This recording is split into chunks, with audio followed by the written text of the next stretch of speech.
सगळ्यांना जय शिवराय.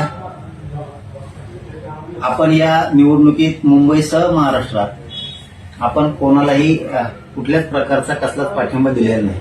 काही जणांनी काही बांधवांनी कुठं कुठं पाठिंबा दिलेला असेल किंवा त्यांचा तो वैयक्तिक काही जणांनी निर्णय घेतलेला असेल, त्यांना तो अधिकार आहे.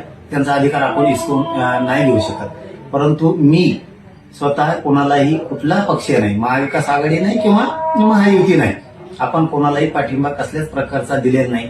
कोणाचे काही पत्रक प्रसिद्ध झाले असतील पाठिंब्याचे किंवा अनेक काही मुंबईमध्ये काही प्रकार झाले असतील, परंतु माझा कोणालाही अक्षरशः खरं सांगतो कसं कुठलाही पाठिंबा नाही.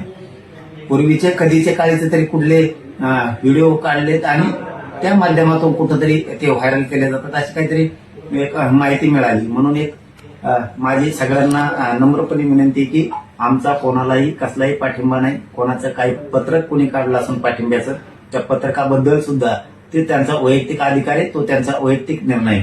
माझा म्हणून मी कोणालाही पाठिंबा दिलेला नाही, हे सगळ्यांनी बांधवांनी सगळ्यांनी समजून घ्यावं. ना महायुती ना महाविकास आघाडी.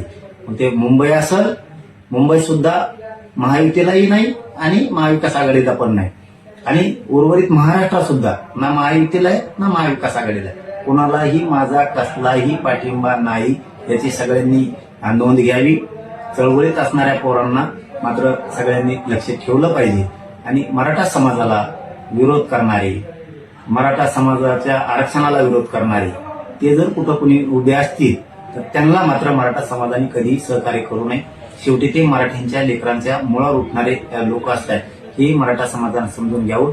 पुन्हा पुन्हा एकदा तेच सांगतो की पूर्वीच्या कधीच्या क्लिप बाहेर काढून ते आता व्हायरल करून पाठिंबा असं जर कोणी म्हणत असेल तर ते चुकीचं आहे. मी मुंबईसह महाराष्ट्रात कुठंही ना महायुतीला ना महाविकास आघाडीला कुठेही मी पाठिंबा दिलेला नाही. कोणाचं पत्रक जरी असलं पाठिंब्याचं तरी त्या पत्रकाशी माझा काही संबंध नाही. धन्यवाद.